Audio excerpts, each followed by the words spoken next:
kuniacha kamwe, wala kunidharau hata siku moja. Wengine walinihukumu, marafiki walijitenga nami, na ulinishika mkono hadi mwisho. Kwa magumu na mabaya nani kama wewe?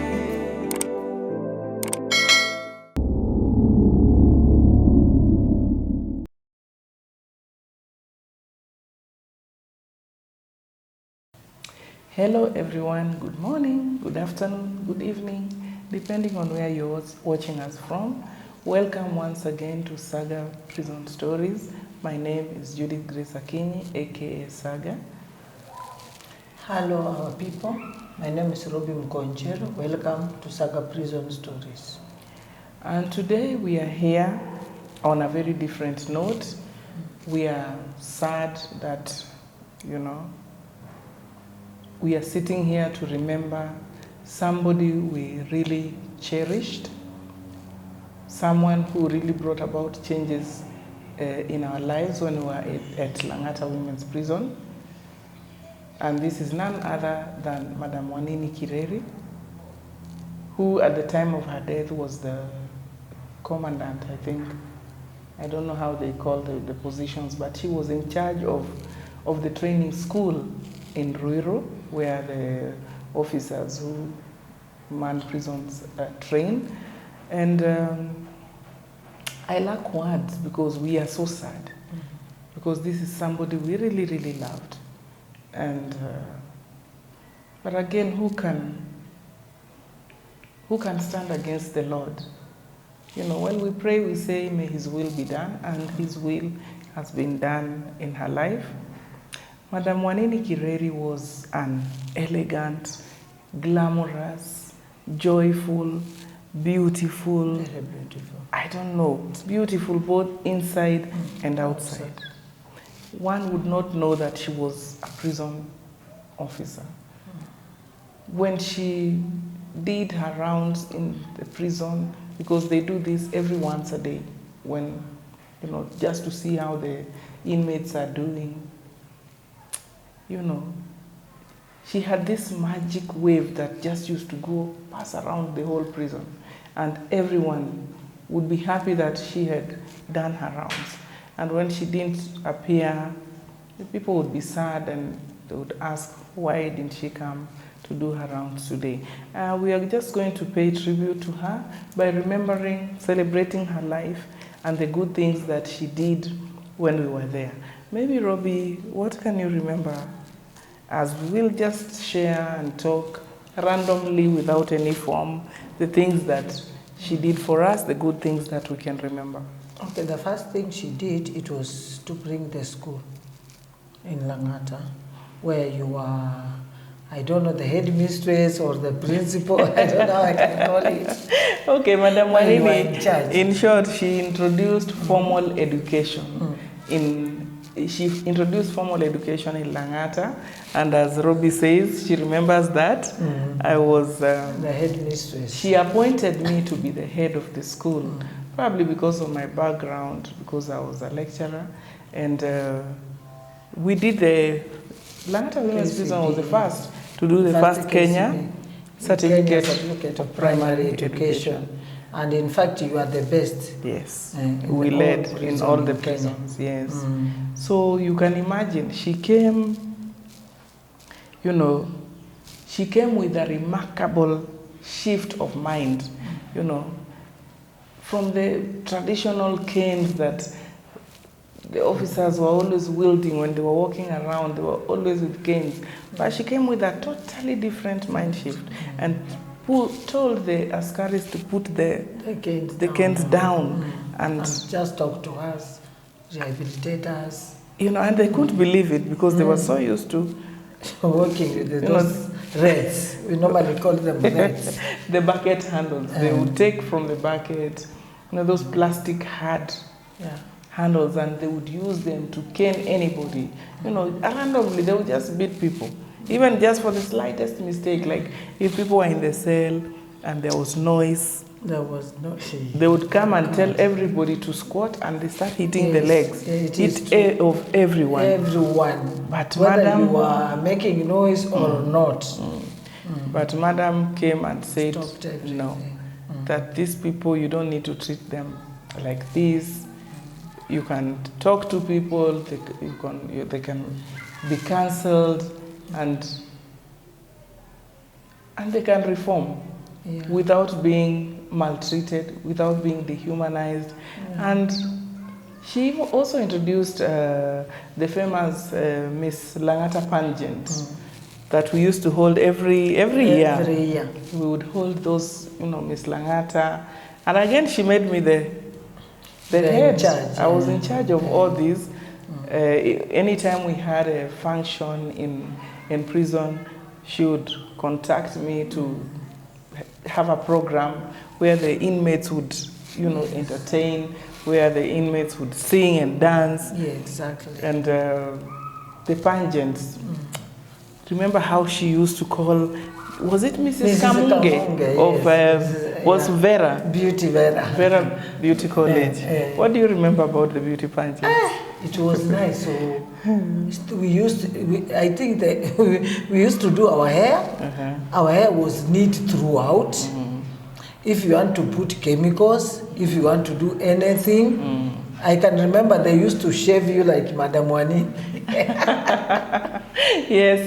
They used to cut your hair. We used to love the same hairstyle. Huh? So I think this even rubbed some other askaris the wrong way, because they started saying, you know what they used to call me? Yes. They used to say, hey, look at her, she's now another askari. She is only the uniform that she doesn't have.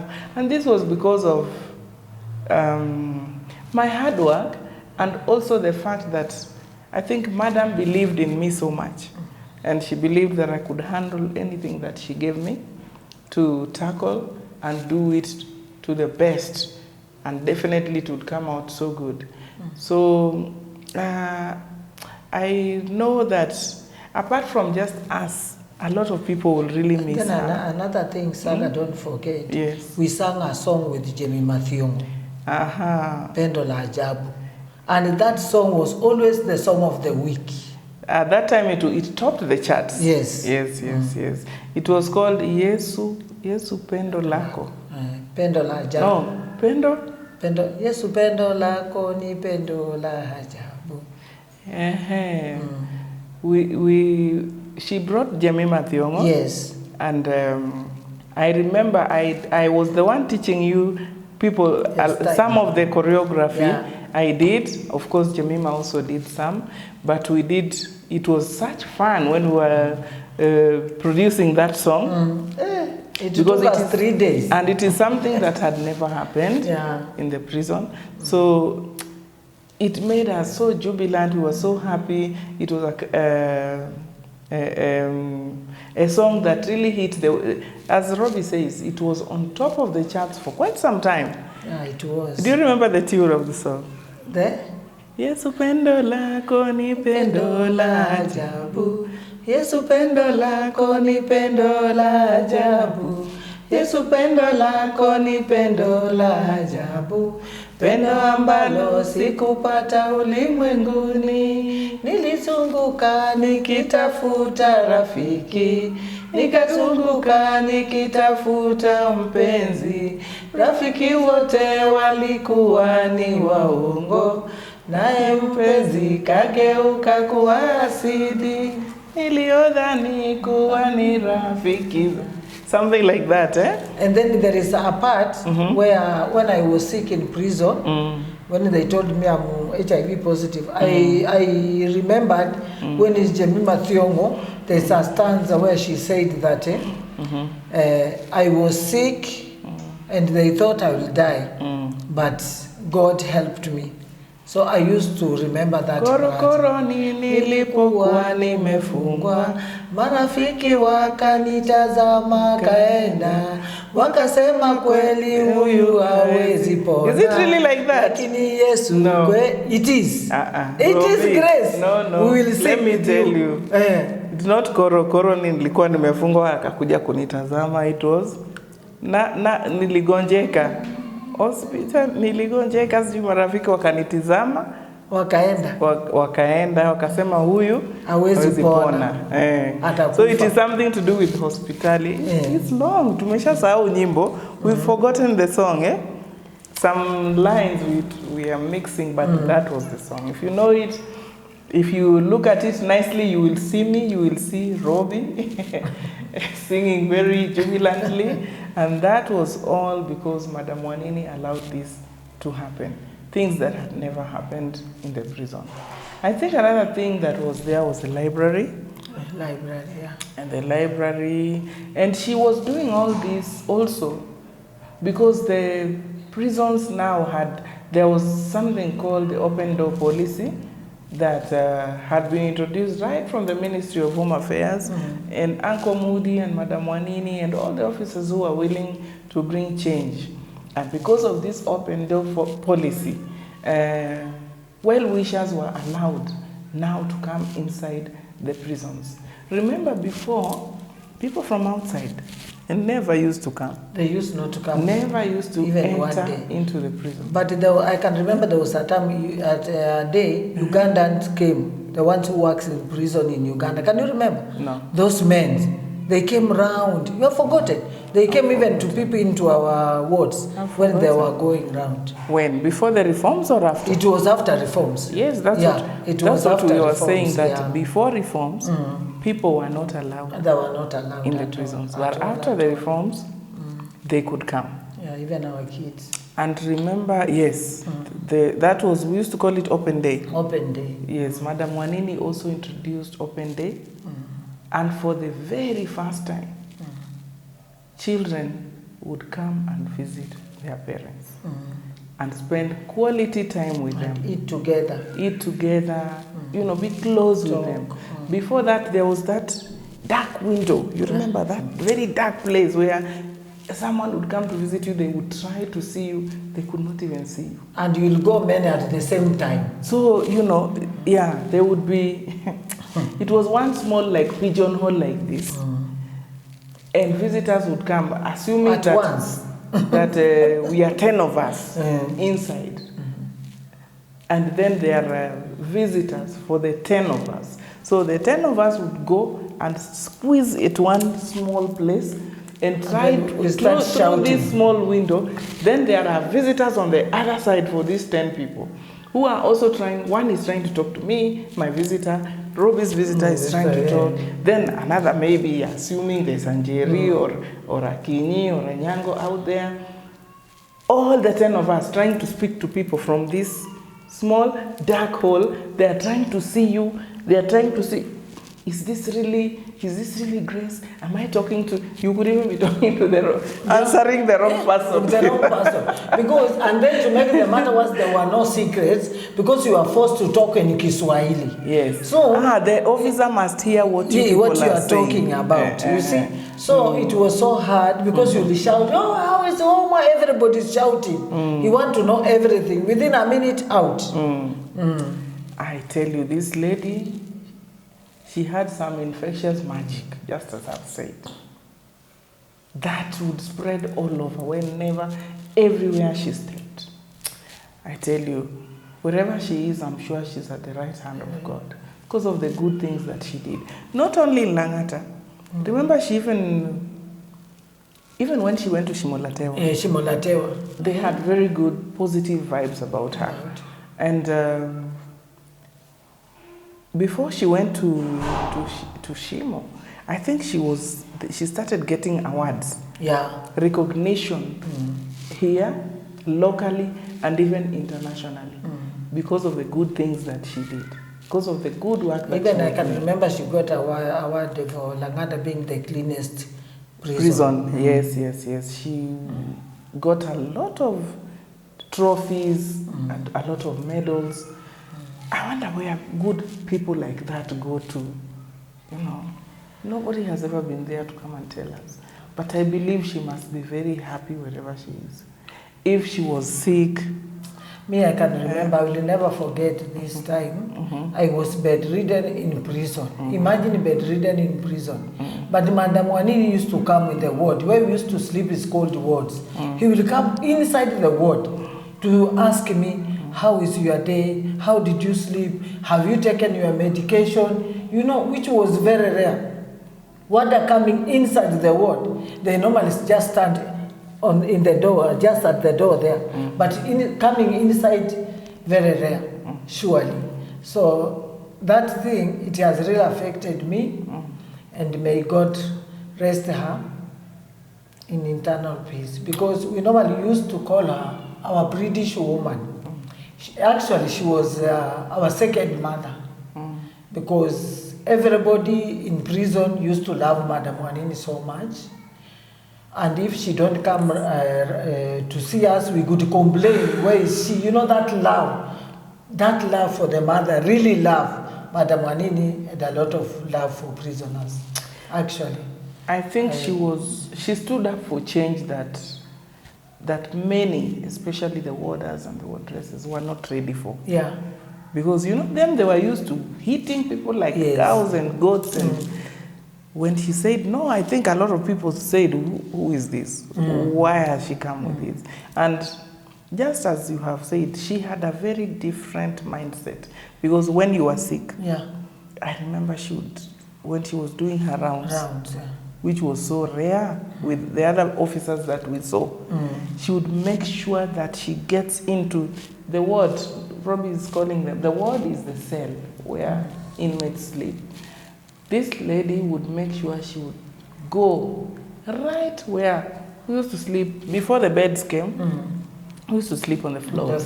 So she would go at the floor and squat and ask her how she was feeling. And ask her if she was taking her medicine, if she was eating. It was rare. No officer would do that. And you know, we forgot about her working with other organizations, working with well-wishers, especially, you know, people like Faraja. You remember they brought now the beds? Faraja brought computers in the school, which I was in charge of. And they also brought beds and mattresses. Even Faraja, they used even to buy medicine for prisoners, if they were not in Kenyatta or Mbagathi. And she would also engineer, you know, she would also, you know, facilitate or help a prisoner whose probably child was called to school and they had no other means of going to school. She would talk to well-wishers to help these children go to school. And that's so organizations like Faraja paying school fees for a lot of kids whose mothers were inside. And that required someone with a heart of gold, because, you know, once you're in there, nobody cares. But she did. She cared about these children as if they were hers. She cared about us as if we were her own children, you know. And that is why we are sitting here today, asking that if there's any reason why she cannot enter the gates of heaven, may God forgive her and remember the very good things that she did. The many things that she did for the inmates. Not only in Langata, she stepped in Simulatewa, even at the where she was in Ruiru. I'm sure they have good vibes about her as well. They have good things to say about her.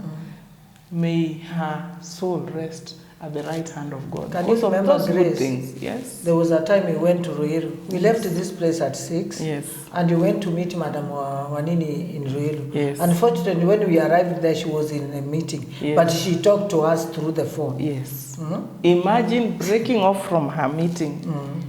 And just because we didn't make an appointment. No, we didn't. We just happened to be around Thika Ruiru, and we said, let's go to the training college and say hi to Madam. And even the guards at the gate were surprised. They were so surprised. Because she asked, who are they? Yes. And I said, tell her it's Saga and Robbie. And she came out of the meeting for 2 minutes. And she talked to us and said, and we planned to go another day. And it was unfortunate because she had just started the meeting. And we too were just passing, so we couldn't wait. But look at that. Who does that? most officers would not even want. But who are those? Tell them to go. She didn't do that. She was not like that. She had a heart of gold. I don't even know words. I don't have enough words to describe the goodness of Madam Wanini Kireri. I don't know how I can pay tribute to her. I don't know how I can say thank you.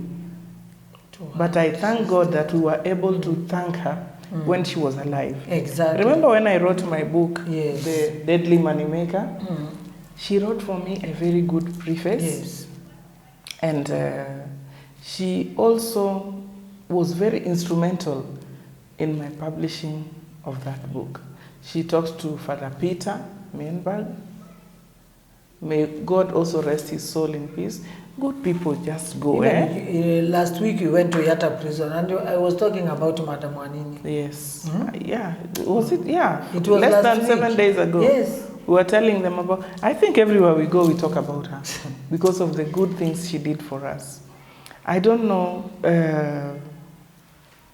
we even had a library, remember?